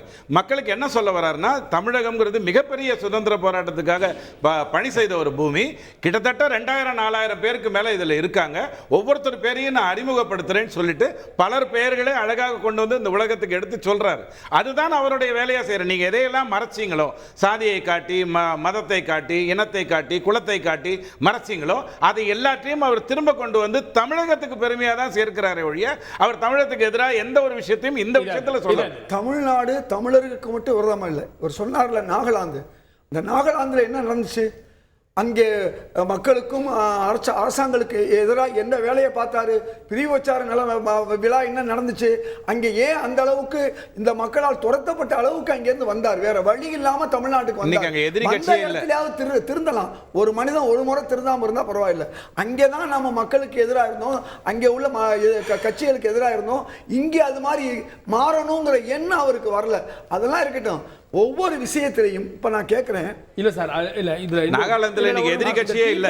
இல்ல ஒரு நிமிஷம், இதுல டீ பார்ட்டியை புறக்கணிச்சதுனால என்ன மாறிடுச்சுன்னு கேக்குறேன். போன அண்ணாமலை கேட்டாரு டீ செலவு மிச்சம்னா அப்படின்னாரு. டீ பார்ட்டிக்கு போறதுனால என்ன வந்துற போது, என்ன நடக்கும்? மிச்சம்லாம் கிடையாது. பாஜக காரர்களை நல்லாவே தெரியும், தொடர்ந்து இந்த அரசு புறக்கணிக்கும், இது மக்கள் அரசு, மக்கள் விரோதமாக நடக்கிறாரு, புறக்கணிக்கும் தெரியும். ஏற்கனவே என்ன பண்ணாரு? திமுக காங்கிரஸ்காரர்களுக்கு பதிலாக, எதிர்கட்சிகளுக்கு பதிலாக பாஜகவினர் கூட்டு போய் டீ குடிச்சாரு. டீ செலவுலாம் ஒண்ணாக. அந்த செலவு விஷயத்துல சமீப காலமா இது அருமையான கேள்வி, இது அருமையான கேள்வி. அதிமுக போறாங்க, ஏன் போறாங்க? அதாவது அதிமுகவுக்கு இன்னைக்கு நிலைமை என்ன? தமிழ்நாட்டில் திமுக எதிர்க்கும் போது நாம கிழக்கு சூரியன் வந்து கிழக்கு ஒதுக்கினா நம்ம மேற்க ஒதுக்கிறோம்னு சொன்னாதான் நாம வந்து இந்த மக்கள்கிட்ட இருந்து வாக்களை பெற முடியும். ஆனால் அவர் தப்பு என்ன, அவங்கள அறியாம பண்றாங்க. இன்றைக்கு ஆளுநர் என்பவர் திமுகவுக்கு மட்டுமல்ல, தமிழக மக்களுடைய மசோதாக்களுக்கும் பல நேரங்களில் எதிராக இருக்கிறாரு. மட்டுமல்ல, ஏன் பாஜக கூட்டணியை விட்டு வெளியே வந்தாங்க தெரியுமா? ஒரு காரணம், எங்களுக்கு சிறுபான்மை வாக்கு கிடைக்கல, குறிப்பா முஸ்லீம் வாக்கு கிடைக்கல நினைச்சாங்க. இப்ப அவங்க உண்மை புரிஞ்சுக்கிறது. பாஜக வேற, கவர்னர் வேற. நான் சொல்ல வர்றேன். நான் ஏன் பாஜகவோட சேர்ந்து இருக்காங்கிற வந்துருது. இப்ப நீங்க பாஜகவோட சேர்ந்தா கூட பரவாயில்லை. ஆளுநர் முஸ்லீம்கள் சிறைவாசிகள் விஷயத்துல எந்த அளவுக்கு அவர் நடந்துகிட்டாரு, இதுவரையும் பல முறை அவர் கூறி, அதிமுக ஆட்சி காலத்திலையும் திமுக ஆட்சி காலத்திலும் ஒரு வைஸ் சான்சலர் 20-22 மேல உள்ள வைஸ் சான்சலர் ஒரு முஸ்லீம் போடுவாங்க. இவர் தொடர்ந்து புறக்கணிக்கிறாரு. அது மட்டுமல்ல, சமீபத்தில் இந்த பிரிவினை நாள் என்று ஒன்று இது பண்ணி இதுவரை எந்த கவர்னருமே சொல்லாத ஒரு அறிக்கையில முஸ்லீம்களை மறைமுகமாக தாக்குறாரு.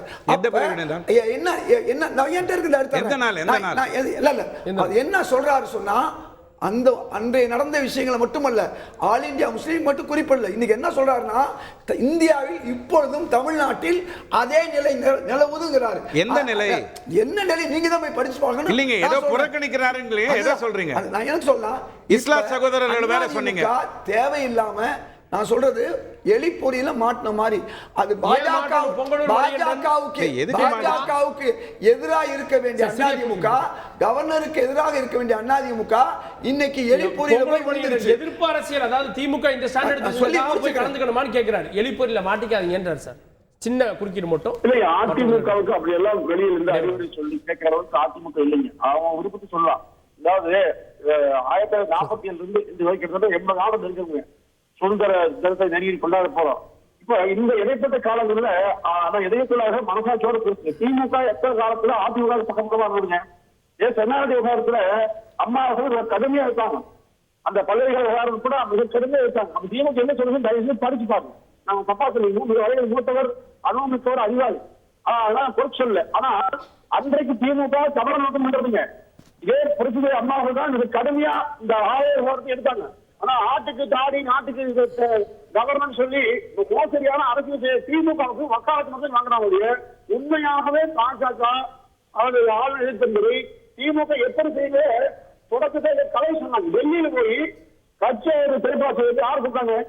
பாஜக தேசத்தை ஏன் கொடுத்தீங்க? அப்போ இதுவெல்லாம் நாட்டு மக்களை ஏமாற்றுகிறது. அதாவது வெளிப்படையாக பாஜக இருப்பது, மறைமுகமாக பாஜக இணைந்து செயல்படுத்த திமுக பாணி. திமுகவை சேர்ந்தவரோடு பல நிர்வாகி மீது பல வழக்கு ஆச்சரிய வழக்கு இல்லை. உங்களுக்கு போதைப்பொருள் வழக்கு அதிகமா இருக்கு. இப்போ போதைப்பொருள் தரத்துல தமிழ்நாடு இந்தியாவிலேயே முன்னாடியே இருக்கு. காரணம் என்ன? கண்டுபிடிக்க திராணி இல்லை. அதை பத்தி பேசுறது யாருக்கும் துணிச்சல் இல்லை. சட்ட ஒழுங்கு மிக மோசமா இருக்குங்க. 200 நாள்ல 596 கொலை வந்து சொன்னா எவ்வளவு மோசமான நிர்வாகத்தை முதலமைச்சரே தன் துறையை வைத்துக் கொண்டு பாருங்க. அப்போ இதையெல்லாம் நீங்க காங்கிரஸ்காரங்க தயவுசெய்து கண்டிக்கிறார். இந்த காங்கிரஸ் மதிக்கிறார். ஏன்னா நாட்டு மக்கள் முக்கியம், நாட்டு மக்களின் பாதுகாப்பு முக்கியம். நாட்டினுடைய அடுத்த தலைமுறை, இளைய தலைமுறை, மாணவ தலைமுறை, அடுத்த தலைமுறை முக்கியம். அவர்களை வழிநடத்த வேண்டிய ஒரு இடைவெளி சொல்ல நான் செய்யக்கூடிய இந்த தேநீர் என்பது கலந்துக்காது இதையெல்லாம் பேசி நேரத்தை மக்களுக்கு பயனுங்க. ஓகே, இது சாமானிய பாதிக்கக்கூடிய அரசியல் அப்படின்ற கேள்வியை முன்வைக்கிறீங்க. அதை அண்ணாமலை சொன்னது இனி 26ல கூட்டணி ஆட்சி தான், ஒன்றாக தான் சேர்ந்து ஆட்சி அமைக்க முடியும். செல்லூர் ராஜ் அவர்களுடைய விமர்சனத்தையும் கேட்டிருப்பீங்க. பாஜகவோட கூட்டணி அமைச்சு தான் ஜெயிக்கணும்ன்ற சூழல் இருந்தா அது தற்கொலைக்கு சமம் அப்படின்றாரு. இது எப்படி பாக்குறீங்க? இது வந்துட்டு இன்னைக்கு தேதியில் வந்து அண்ணாமலை ஒரு கருத்து சொல்கிறாரு, அதற்கு செல்லூர் ராஜு ஒரு கருத்து சொல்கிறாரு. நான் ஒருவேளை நாளைக்கு அண்ணாமலை வந்து மாநில பதவியில் இல்லாமல் வேறு ஏதோ உயரிய பதவி, டெல்லிக்கு ஏதோ ஒரு அமைச்சராக போகிறாரு, இல்லை ஒரு ராஜ்யசபா மெம்பர் ஆகிறாரு, இல்லை வேறு ஒரு மாநிலத்துக்கு ஸ்டேட் பிரசிடெண்ட்டாக போகிறாருன்னு வச்சுக்கோங்களேன். இது ஒரு பேசு பொருளே இல்லாமல் திருப்பி எல்லாம் இணைஞ்சிக்கிட்டு பாஜகவுக்கும் அதிமுகவுக்கும் கூட்டணிக்கு வர்றதுக்கு நிறைய வாய்ப்புகள் இருக்குது. ஏன் அப்படின்றத நான் இது திரும்ப திரும்ப பதிவு செய்கிறேன்னா, அண்ணாமலை அவர்கள் வந்து கோயம்புத்தூரில் தோத்தப்போ 18.8 விழுக்காடாக இருந்த வாக்கு வங்கி 18.28 விழுக்காடாக குறைஞ்சி 0.52 வாக்கு வந்து குறைஞ்சிருக்கு. இதுதான் அண்ணாமலையோட சாதனை அப்படின்னு சொல்லிட்டு புள்ளி விவரத்தோட ஐயா திரு எடப்பாடி பழனிசாமி பத்திரிகையாளர் சந்திப்புலையும் சொன்னார். அவரோட பேட்டிகளில் அந்த அறிக்கையில் எல்லாமே வந்தது. அப்படி பேசுகிறவர் அடிக்கடி எதிர்க்கட்சி தலைவராக அம்மையார் ஜெயலலிதா இருந்த காலத்தில் அவங்க அதிகமாக பயன்படுத்தின வார்த்தை மைனாரிட்டி திமுக அரசு. அந்த மைனாரிட்டி அரசாங்கம் ஒரு அரசாங்கம் இருக்குமே ஆனால் அதை அடிக்கடி சொல்லி காட்டுவாங்க, சட்டமன்றத்தில் சொல்லி காட்டுவாங்க, எங்கெல்லாம் பிரச்சாரம் போகிறாங்களோ, எங்கெல்லாம் பொதுக்கூட்டம் பேசுகிறாங்களோ, திருமண கூட்டத்திலேருந்து எல்லாத்துலேயுமே சொல்லுவாங்க. அப்படி இருக்கும்போது இன்றைக்கி இருக்கிறது ஒரு மைனாரிட்டி பாஜக கவர்மெண்ட். அந்த மைனாரிட்டி பாஜக கவர்மெண்ட்டுன்னு ஐயா திரு எடப்பாடி பழனிசாமி அவர்கள் எப்போனா சொல்லியிருப்பாரா அப்படின்னு பார்த்தா என் சிற்றளவுக்கு தெரியல. இன்னொன்று, பாஜகவை வந்து அதிமுக பயங்கரமாக எதிர்க்கிறது. பட்ஜெட்டில் கூட அவங்க சொல்லிட்டாங்க, குறை சொன்னாங்க, அறிக்கை விட்டாங்கன்னு. அறிக்கை விட்டதை தாண்டி நீங்கள் என்ன பண்ணீங்க அப்படின்னா நாட்டு மக்களுக்கு தெரியும். காங்கிரஸ் கட்சி பொதுவாக வந்து இன்றைக்கி கூட்டம் கம்மி, தொண்டர்கள்லாம் அந்தளவுக்கு பழைய அளவில் வர்றது கிடையாது. அந்த கட்சியே எதிர்த்து போராட்டம் பண்ணிச்சு, அவங்க வந்து அவங்களோட கண்டனத்தை தெரிவித்தாங்க, போராட்டம்லாம் பண்ணாங்க. நீங்கள் என்ன பண்ணீங்க? ஏன்னா நீங்கள் பிரதான எதிர்கட்சி. அறிக்கை விட்டாங்கன்னா ஐயா ஜி.கே. வாசன் அறிக்கை விடுறாரு, ஐயா வைகோ அறிக்கை விடுறாரு, டிடிவி தினகரன் டெய்லி விடுறாங்க, எல்லா அரசியல் கட்சி தலைவர்களும் அறிக்கை விடுறாங்க. அதை தாண்டி நீங்கள் என்ன மக்களுக்கு உண்டான அரசியல் பண்ணுறீங்கன்னா பதில் கிடையாது. இன்னொன்று, இதில் வந்துட்டு இப்போ செபி சேர்பர்சனோட பேர் வந்து மாதவி பூஜ், அவங்க வந்து தவறு பண்ணியிருக்காங்கன்னு சொல்லி ஒரு குற்றச்சாட்டு இருக்குது. எங்கே அதில் அதிமுகவை வந்து பேச சொல்லுங்கள் பார்க்கலாம். அதானிக்கும் மோடிக்கும் என்ன இருக்குது இதில் தெளிவாக சொல்லணும். செபியில் வந்து எல்லாம் கரெக்டாக தான் இருக்கான்னு சொல்லி நாட்டு மக்களுக்கு விளக்கம் சொல்லணும். ராகுல் காந்தி பேசுகிறாருல்ல மோடி அவர்களே, அதே தோரணையில் அதே துணியில் பேச சொல்லுங்கள். இன்றைக்கி கூட்டணி இல்லை, எதிர்கட்சி தானே, பாஜகவுக்கு எதிர்நிலையில் தானே இன்றைக்கி அதிமுக இருக்குது, எங்கே பேச சொல்லுங்கள். அதில் எதுக்கு தெரிஞ்சு பேசலை, வேணா கீழே இருக்கிறவங்க யாருன்னா வேணா பேசுவாங்க இதுக்கப்புறமா. ஆனால் ஐயா திரு எடப்பாடி பழனிசாமி அதை பற்றி பேசுறது கிடையாது. இன்னொன்று, ரயில்வேல இன்றைக்கி ஒரு தரவு சொல்கிறேன். 100 கோடி ரூபா பணம் ஒதுக்கீடு பண்ணாங்க முன்னாடி. திருவண்ணாமலை, திண்டிவனம், ஈரோடு, பழனி. முந்தைய காலத்தில் 100 கோடி ரூபாய்க்கு இந்த தண்டவாளங்கள்லாம் விரிவுபடுத்துறது, விரிவாக்கம் பண்ணுறதெல்லாம் இருந்தது.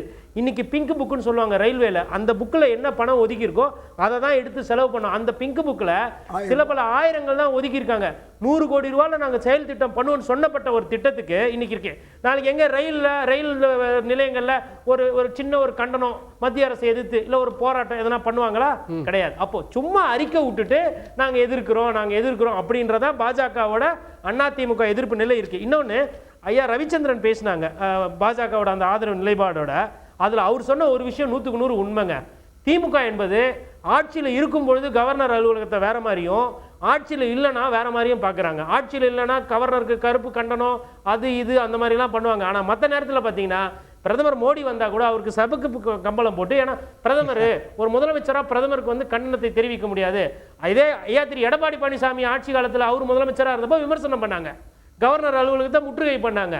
ஆனால் இன்னைக்கு பார்த்தீங்கன்னா ஒரு அமைதியாக வந்து, அதாவது எதுக்கு நமக்கு பிரச்சனை அப்படின்ற அளவில் தான் இருக்குது. இந்த 2 திராவிட கட்சிகளும் இந்த கொள்கைலாம் பேசுகிறாங்க. இன்னொன்று, இப்போ பேசும்போது பாஜகனா தெய்வீகம், தேசியம், சுதந்திர போராட்ட தியாகி, அதுக்கப்புறம் சனாதனத்துக்கு தேவையானவங்க, நாட்டு வளர்ச்சி, இதில் நான் இது எல்லாமே வந்து 100 வருஷம் 50 வருஷமா இதெல்லாம் கேட்டாச்சு. நான் என்ன கேட்குறேன்னா, மக்கள் பிரச்சனை, விலைவாசி பிரச்சனை, கரண்ட் பில் விலை ஏறி இருக்கு, சொத்துக்கு வரி ஏறி இருக்கு. அது டிஎம்கே பற்றி பேசுறீங்க. அதுக்கு பாஜகவால் இன்னைக்கு பெரிய பிரச்சனைன்னு பார்த்தீங்கன்னா பெட்ரோல் டீசல் விலை, உக்ரைன் போர் இருக்கு, காசால ஹமாஸோட போர் இருக்கு. இப்படி போர் நடக்கும்போது கச்சா விலை சர்வதேச அளவில் ரொம்ப வீழ்ச்சி அடைந்திருக்கு. வீழ்ச்சி அடைந்தோம் மக்கள் எதுக்குங்க 100 ரூபா 90 ரூபா இல்ல 102 ரூபா கொடுத்து பெட்ரோல் டீசல் போடணும்? எதுக்கு சிலிண்டருக்கு இன்னும் வந்து 900 ரூபாய் கிட்ட கொடுக்கணும்? இதை எதிர்த்து அதிமுக எங்க கேள்வி கேட்டது? இல்ல இதை எதிர்த்து அதிமுக போராட்டம் பண்ணுமா? அப்படி நீங்க இதெல்லாம் கேள்வி கேக்குறீங்க. சுங்கவரி சாலை அதிகமா இருக்குன்னா கரெக்ட், அதிமுக பாஜக எதிர்ப்பு நிலையில இருக்கு. வெறும் அறிக்கை விடுறதுனால நாங்க எதிர்க்கிறோம் சொன்னீங்கன்னா மக்கள் அதையும் பாக்குறாங்க, இதையும் பாக்குறாங்க. அதை தாண்டி திமுக எப்படி எதிர்க்கிறது, கூட்டணி கட்சிகள் எப்படி எதிர்க்கிறாங்க, பாஜக எதிர்க்கிறதுனா இன்னும் கடுமை வேணுமே அப்படின்றார் கலை. ஏங்க கடுமை என்ன, இவர் சொல்ற கடுமை எல்லாத்தையும் இவர் சொல்றபடி அப்படியே நடக்கணுமா? அதிமுகங்கிற கட்சி இவர் சொல்றபடி நடக்கணுமா? சுங்கச்சாவடிகளில் அதிக கட்டணம் வசூலிக்கிறாங்க எல்லா நேரங்கள்லயும். ஒரு அதிமுக அவர் வந்து ஒரே நிமிஷம் முடிச்சுக்கிறேன். நான் வந்துட்டு திமுக மாதிரி அரசியல் பண்ண மக்கள் சார்ந்த பிரச்சனையை நீங்க எழுப்புறீங்களா பேசுறீங்களான்னு தான் நான் கேட்டேன். மக்களுக்காக பேசிக்கிட்டு இருக்கிறேன் நானு. அதை கேட்டுட்டீங்க நீங்க, அதுதான் பதில் சொல்லிட்டு இருக்கிறேன் நானு. எத்தனை தடவை அதே கேள்வி கேட்பீங்க? அதே கேள்வி எத்தனை தடவை கேட்பீங்க? நான் சொல்ற மாதிரி அதிமுக நடக்கணும் நீங்க சொல்றீங்க, அதுதான் நான் பதில் சொல்றேன். அந்த அவர் என்ன பேசிட்டே இருக்காரு? அவர் வாய முன்னால நாங்க பேச முடியும்? அவர் பேசிட்டே இருக்காரு, சொல்லுங்க கலை. நான் பதில சொல்ல விட மாட்டேங்கிறாரு அவரு. திரும்ப திரும்ப பேசிட்டு இருக்காரு, ஏதோ கொந்தளிக்கிறாரு அவரு. தமிழக மக்களுக்காக இவர் ஒருத்தர் தான் கொந்தளிக்கிறார். இல்ல சார், அதிமுக என்ன செஞ்சுச்சுன்னு கேக்குறேன். அரசியல் கட்சி எப்படி நடத்துறது அதிமுகவுக்கு தெரியுங்க. நான் கொந்தளிக்க மாட்டேன். நான் உங்களை மாதிரி நீங்க அனாவசியமா கொந்தளிக்கிறீங்க, அதனால எந்த பிரயோஜனமும் கிடையாது. நீங்க உனக்கு ஒரே நோக்கம் பதில் சொல்ல விடாம என்ன தடுப்பதுதான் உங்களுக்கு. இல்ல நீங்க பேசுங்க, அவர் பேசல. அதே ஒரு நோக்கம் அவருக்கு. உங்களுக்கு நேரம் கொடுக்குறேன். அவர் நிறுத்த சொல்லுங்க, நான் பேசுறேன். அவர் பேசல. ஏங்க அதாவது சுங்கச்சாவடிகளில் நடக்கிற மோசடிக்கு எதிராக அதிமுக நேரடியாக தொடர்ந்து போராடிட்டு இருக்கிறாங்க. கப்பலும் அது அவருக்கு தெரியுமா தெரியாதா தெரியாது எனக்கு. அதே மாதிரி டீசல் பெட்ரோல் விலைக்கு எதிராக போராடி இருக்கிறாங்க, போராடாம இல்லை. எல்லாத்துக்கும் ஹிண்டன்பெர்க்கு என்ன போராடுன்னு சொல்றாரு அவர், அறிக்கையோடனுங்கிறாரு. ஹிண்டன்பெர்க் வந்து பழைய சொலிசிட்டர் ஜெனரல் என்ன சொல்றாங்க, ஹிண்டன்பெர்க் ஒரு அந்நிய ஒரு ஏஜென்ட், அவங்க ட்ராக் ரெக்கார்ட் ரொம்ப மோசம். அவங்க ஒரு வெளிநாட்டு நிறுவனம், இந்தியாவில் இன்வெஸ்ட்மெண்ட்ஸ் வராமல் பாதுகாக்கிறதுக்காக தடுப்பதற்காக அவங்க இயங்குறாங்க. அது நல்லா தெரிஞ்ச விஷயம் எல்லாரும் சொல்றாங்க. ஹிண்டன்பெர்க்கை இவங்க எதிர்க்கிறதுனால எல்லாரும் எதிர்க்கணுமா? ஹிண்டன்பெர்க் ஒரு குற்றச்சாட்டு சொன்ன உடனே செபியினுடைய தலைவர் வெளியேறணும், பதவி ராஜினாமா செய்யணும் ராகுல் காந்தி கேட்கிற நியாயம் இருக்குதா? ஜேபிசி விசாரணை வேணும் கேட்கிற என்ன நியாயம் இருக்கு? ஒரு ஃபாரின் ஏஜென்ட் அவங்க இன்வெஸ்ட்மெண்ட்டை பாதுகாத்து கொண்டு நம்முடைய நாட்டில் திரள்ற இன்வெஸ்ட்மெண்ட்ஸை அடியோடு அழிப்பதற்காக அவன் பல்வேறு வேலை செய்கிறான். அவன் ட்ராக் ரெக்கார்டே அதுதான். அது தெரியாதவங்க பேசுவாங்க, அவங்களுக்கு அவன் ட்ராக் ரெக்கார்டே அதுதான். ஹிண்டன்பெர்க்கு அதை ஏன் எடப்பாடி எதிர்க்கணுங்க? எல்லாத்தையும் எதிர்ப்பாங்களா? எது செஞ்சாலும் நீங்கள் எதிர்ப்பீங்க. பாஜக தலைமை மேலே கடுமையான விமர்சனங்கள் வைக்கப்பட்டிருக்குது. அதே சமயத்தில் பாஜக தலைமை என்ன பண்ணுது? அவங்க நேரடியாக அதிமுக தலைமையை விமர்சிப்பதில்லை, மாநில தலைமையை வச்சு தான் அவங்க அதிமுகவை விமர்சிக்கிறாங்க. குரங்கு வந்து தன்னுடைய குட்டியை வச்சு தான் ஆழம் பார்க்கும், அதைத்தான் அவங்க செஞ்சிட்டு இருக்கிறாங்க. அண்ணாமலை ஒரு பொருட்டு அல்ல. இந்த கூட்டணி உடைந்ததுக்கு அண்ணாமலையை மத்திய தலைமை தங்களுடைய ஸ்ட்ராட்டஜிக்காக பயன்படுத்தினது தான் பிரச்சனை. புகார் கொடுக்குறாங்க, நடவடிக்கை இல்லை அண்ணாமலை மேல. அப்போ அவங்க புரிஞ்சுக்கிறாங்க மத்திய தலைமை தெரிந்தே இதை செய்துட்டு இருக்குதுன்னு, அதனால வெளியே வந்தாங்க. அவங்க திரும்ப சேர்ந்துக்குருவாங்க சொல்லிட்டே இருக்கிறாங்க, சேர மாட்டாங்க. ஒரே ஒரு உதாரணம், திருப்பூர்ல நடந்த 10 நாளைக்கு முன்னாடி நடந்த பாஜக செயற்குழு கூட்டத்தில் அண்ணாமலை என்ன வச்சாரு? அமித்ஷாவுடைய பிளானை கொண்டு வந்து வச்சாரு. என்ன பிளான் தெரியுமா? ஒரு கட்சி மாநிலத்தில் ஆட்சிக்கு வர போறேன் 2026 தேர்தலில் அப்படின்னு சொன்ன முதன்மை கட்சியாக வர போறேன்னு சொன்னா அது நியாயம். அவங்க என்ன தெரியுமா சொல்றாங்க? அவங்க பிளான் ஆஃப் ஆக்ஷன் அதிமுகவை 3ஆம் இடத்துக்கு தள்ளணும், அதிமுகவை பின்னுக்கு தள்ளணும். அதோடு கூட்டணியில் இருக்க ஒரு சில கட்சிகள் கூட நம்ம பக்கம் இழுத்துடணும். இதாங்க பிளான் பாஜகவுக்கு. கூட்டணி முழுமையாக முறிந்து விட்டது என்பதற்கு இன்னைக்கு பாஜக கோபம் திமுக மேல இல்ல. இருங்க நான் முடிச்சிடுறேன். திமுக மேல இல்ல, பாஜக கோபம் அதிமுக மேல இருக்குது. அதிமுக கூட்டணிக்கு வரலைங்கிற கோபம் இருக்குது. அதிமுக ஒரு காலம் போகாது, இன்னும் 100 ஆண்டுகள் ஆனாலும் போகாது. ஆனா இவங்க என்ன செய்வாங்க தெரியுமா? 100 ஆண்டுகள் இதே பேசிட்டு இருப்பாங்க. இவங்க பொழுதுபோக்காது அதிமுக நல்ல ஒரு வேங்க. ஒரு விஷயம், காங்கிரஸ் தலைவர் என்ன சொல்றாரு? கள்ள உறவு இருக்கு பாஜகவுக்கும் அதிமுகவும் கள்ள உறவு இருக்கு. இவரே கேரளாவில் என்ன சொல்றாரு தெரியுமா? இப்ப கள்ள உறவு வெளியில தெரியுற நல்ல உறவு ஆகி போச்சு. பாஜகவுக்கும் மார்க்சிஸ்டுகளுக்கும் நல்ல உறவு இருக்குன்னு கேரள காங்கிரஸ் சொல்லுதா இல்லையா? இப்ப நல்ல உறவு ஆயிடுச்சு. பாஜக என்ன நீங்க இதெல்லாம் பேசுறீங்க? நீங்க அங்க வேற பேச்சு, இங்க வேற பேச்சு. உங்க பேச்ச யாருங்க நம்புவாங்க? நீங்க இஸ்லாமியர்களுக்கு எதிராக எவ்வளவு அராஜகம் செஞ்சீங்கங்கறத நீங்க சச்சார் கமிட்டி அறிக்கை படிங்க. சரி, ஓகே. சச்சார் கமிட்டி அறிக்கை வந்த உடனே வெளிவந்த உடனே ஒரே ஒரு இடத்துல திருமங்கலங்கிற ஊர்ல மட்டும்தான் மக்கள் போராடும் போது இவங்க கூட போராடினாங்க. அது என்னமோ தமிழ்நாடு நடக்கக்கூடிய அந்த டோல்கேட்டுக்கு எதிராக போராடின மாதிரி ஒரு உருவகத்தை அவர் கொண்டு வர்றாரு. நம்பர் 1. நம்பர் 2, ஹிண்டன்பர்க் விஷயத்துல செபி தலைவருக்கு இவர் ஏன் வக்காலத்து வாங்குறாரு தெரியல. ஏன்னா செபி தலைவர் 3 விஷயங்கள்ல அவர் மாட்டிக்கிட்டு இருக்காரு. 1, அந்த சிங்கப்பூர் இன்வெஸ்ட்மெண்ட். 2வது அதை வெளியில சொல்லல. 2வது தான் கம்பெனியை முடக்கிட்டேன்னு சொல்லி அந்த கம்பெனியை நடத்திக்கிட்டு இருக்கிறது. 3வது அதானி குழுமத்தில் இருக்கக்கூடிய அகுஜா என்பவரோட அவர் கணவர் தொடர்புல இருக்கிறது. 4வது அவர் கணவர் சிங்கப்பூர் எதுக்கு சொல்ல வரேன்னா, திமுக இந்தியாவை பத்தி இந்திய மக்களுக்காக பாடுபடும் போது, தமிழ் மக்களுக்காக பாடுபடும் போது அதிமுக ஏன் பாடுபடக்கூடாதுங்கிற கேள்விதான். அப்ப அத ராகுல் காந்தி கேட்கறத பத்தி இவருக்கு என்ன இது வருது, எதிர்ப்பு வருது? ராகுலுடைய குரல் அதிமுக ஒலிக்கும். நான் கேட்கறது கேட்கல, அவர் அப்படி சொல்லல. அத பத்தி ராகுல் காந்தி அந்த மாதிரி கேட்டது தப்புங்கிறாரு. ஒரு எதிர்க்கட்சி தலைவர் தன்னுடைய அந்த காரியத்தை சிறப்பா செய்றாரு. ஆனா தமிழ்நாட்டில் இருக்கக்கூடிய எதிர்க்கட்சி தலைவர் அதை விட்டுவிட்டு நான் பிஜேபியோட கூட்டணி இல்லைங்கிறது, அதே நேரத்தில் பிஜேபியுடைய தலைமையகமா இருக்கக்கூடிய ராஜ்பவனுக்கு நான் போவேங்கிறது, அப்போ உங்களை எப்படி உங்க சிறுபான்மை மக்கள் நம்புவாங்க? என்ன காரணத்தை சொல்லி நீங்க இந்த பிஜேபி கூட்டணி நான் முடிக்கிறேன்னு சொன்னீங்க? அண்ணா எம்ஜிஆருக்காக இல்ல, ஜெயலலிதா அவர்களுக்காக இல்ல, இவங்களை எல்லாம் கேவலமா பேசுறதுக்காக இல்ல, எந்த காரணத்துக்காக நீங்க கூட்டணியை விட்டுட்டு போனீங்கன்னு சொல்றதுக்கு மைனாரிட்டி ஓட்டு இல்லைங்க. அந்த மைனாரிட்டிகளுக்கு எதிராக இருக்கக்கூடிய ஒரு ஆளுநருக்கு ஆதரவா இவர் கூட கேட்டார். ஒரே ஒரு விஷயம் பாருங்க, ஆளுநருக்கு வாய்க்கிழிய காங்கிரஸ் பேசியதோ அதுல கிங்டன்ங்கிற ஒருத்தர் கேவலமான நிலைக்கு தள்ளி இருக்கிறீங்க. அதுல கிங்டன் ஒருத்தர் அதானி ஃபண்ட்ஸ்ல கோட்டக் இந்தியா ஆப் ஃபண்ட் மூலமா 183 கோடியை இந்த 2 நாள்ல மட்டும் சம்பாதிச்சிருக்காரு. இதுதான் அந்த இடன்பர்க்கால நடந்த ஒரு நல்ல விஷயம். நீட் விஷயத்தில் அதிமுக திமுக ஒரே மாதிரி, இருமொழி ஒரே மாதிரி, சனாதன எதிர்ப்பும் போது பதுங்கிறது ஒரே மாதிரி, வாக்கு வங்கி அரசியல் ஒரே மாதிரி, ரெண்டுத்துக்கும் வேறுபாடே கிடையாது. அதிமுகவுக்கும் திமுகவுக்கும் எந்த ஒரு வேறுபாடும் இதில் கிடையாது. எனக்கு குரங்கு குட்டியை வச்சுக்கிட்டு எப்படி பண்ணுவாங்கன்னு தெரியாது, ஆனால் தேவாங்க குட்டியை வச்சுக்கிட்டும் அதே தான் பண்ணுவாங்க. ஸோ நீங்கள் விமர்சிக்கிறதாக இருந்ததுன்னா குரங்கு குட்டி அப்படின்லாம் பேச வேண்டாம். ஏன்னா எனக்கு தேவாங்க பற்றி அப்படி தான் தெரியும். குழப்பம் என்னன்னா, ஐயா முடிஞ்சிருச்சு ஐயா, நம்ம வரைய பெட்ரோல் விலை 2 வருஷமா ஏறலை, எந்த விலைவாசி குறைஞ்சது எனக்கு சொல்லுங்க. ஏன் மத்திய அரசு பெட்ரோல் விலை ரொம்ப தெளிவாக இருக்குன்னா, இது குறைப்பதனால விலைவாசிக்கு அதுக்கு சம்பந்தமே இல்லை. ஏத்துறவன் ஏத்திக்கிட்டு தான் இருப்பான், குறைக்கிறவன் குறைக்காம தான் இருப்பான். 2 வருடமா பெட்ரோல் விலையை ஐயா நீங்க பேசிட்டீங்க, நான் பேசுறேன் ஐயா. நல்ல வேலையா நீங்க ஆட்சிக்கு வரல, வந்திருந்தீங்கன்னா 75 ரூபாய்க்கு பெட்ரோல் கொடுத்திருப்பீங்க. திண்டிவனம், செஞ்சி, திருவண்ணாமலை வழித்தடத்துக்கு எத்தனை கோடி ஒதுக்குறாங்க சொல்லி வெறும் 1000 ஒதுக்குறாங்க. இங்க பாருங்க, ஒரு நிமிஷம் ஐயா, நீங்க பேசிட்டீங்க, நான் பதில் சொல்லணும். நீங்க இல்லனா பேசிட்டே இருங்க, நான் கிளம்பி போறேன். நீங்க சும்மா இருங்க. உங்களுக்கு பிங்க பத்தி தெரியாது, தமிழ்நாட்டுக்கு உங்களுக்கு பிங்க் ரிப்போர்ட் பத்தி தெரியாது. ப்ளீஸ் தமிழ்நாட்டுக்கு ஒரு ரயில்வே கொடுக்கிற பிங்க் ரிப்போர்ட் பத்தி உங்களுக்கு தெரியாது. தமிழ்நாட்டுக்கு விரோதமா சும்மா பேசிட்டு ஆட்சி இருக்கு அப்படிங்கறத நீங்க கண்டிக்கணும். பிங்க் ரிப்போர்ட்ங்கிறது நேற்றைய திட்டத்துக்கு கிடையாது, இன்றைக்கான திட்டத்துக்கு தான். சம்பந்தப்படுத்தவே கூடாது.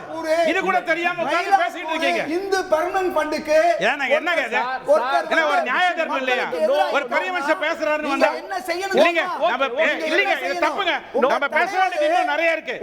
அது என்னதுங்க ஐயா? நீங்க அடுத்த முறை எந்த நிகழ்ச்சிக்கு வந்தாலும் நான் பேச விட மாட்டேன். இந்த தப்பெல்லாம் பண்ணாதீங்க. பதில் சொல்லுங்க ஐயா. ஆளுநர் விஷயத்துல கோடீஸ்வரன் ஐயா சும்மா இருங்க. இந்து பெர்மனன்ட் பத்தி பேசுங்க ஐயா. நீங்க ராமாயணத்துக்கு போறீங்க சார், பாதிப்பு இல்லைங்க. இன்னைக்கு தமிழ்நாட்டு இந்துக்களுக்கு இந்துக்களுக்கு எவ்வளவு பாதிப்பு? என்ன ரொம்ப அநியாயமா இருக்கு. கட்சி தலைவர் ஏன் சப்ஜெக்டே இல்லாம எதையோ பேசிட்டு இருக்காரு. ஏங்க சும்மா இருங்க சார். அடிப்படையில் இல்லைங்க, 2 முக்கியமான விஷயம் பதில் சொல்லணுங்க. அவர் குறுக்கிட்டதுனால தப்பிச்சிட கூடாது. ஆளுநர் விஷயத்துல எதிர்க்கட்சியா இருக்கும்போது திமுக இவர் திட்டாரு, வன்மமா பேசிட்டாரு, அவரை தூக்கணும்னு கொண்டு போய் ஆளுநர் மாளிகையில் பெட்டிஷனை கொடுக்கும். அதே ஆளுங்கட்சியா இருக்கும் பொழுது ஆளுநரை மதிக்காது. அதுக்கு தான் நான் சொன்னேன், போஸ்ட் மாஸ்டர் கூட மதிக்காது, ஆனா போஸ்ட் மாஸ்டர் ஆக்கிடும் அப்படின்னு சொன்னேன். அந்த வித்தியாசம் நீங்க புரிஞ்சுக்கணும். ஒரே ஒரு கேள்விக்கு மட்டும் நான் பதில் சொல்றேன். ஐயா, நீங்க கொடுத்த கவர்னர், காங்கிரஸ் கவர்னரை பத்தி நாடு சிரிக்குது. 5 வருடத்துக்கு ஒரு முறை. நாளைய ஆளுநர் விருந்தும் அரசியல் நிகழ்வுல அடுத்ததாக என்ன அப்படின்ற கேள்வியை ஏற்படுத்தியிருக்கு. பொறுத்து வந்து பார்க்கலாம். விவாதத்தில் பங்கு கொண்ட சிறப்பு விருந்தினர்கள் அனைவருக்கும் நன்றி. பார்த்தவங்களுக்கும் நன்றி நேயர்களே. தொடர்ந்து இருந்தீர்கள் தந்தி தொலைக்காட்சியோடு.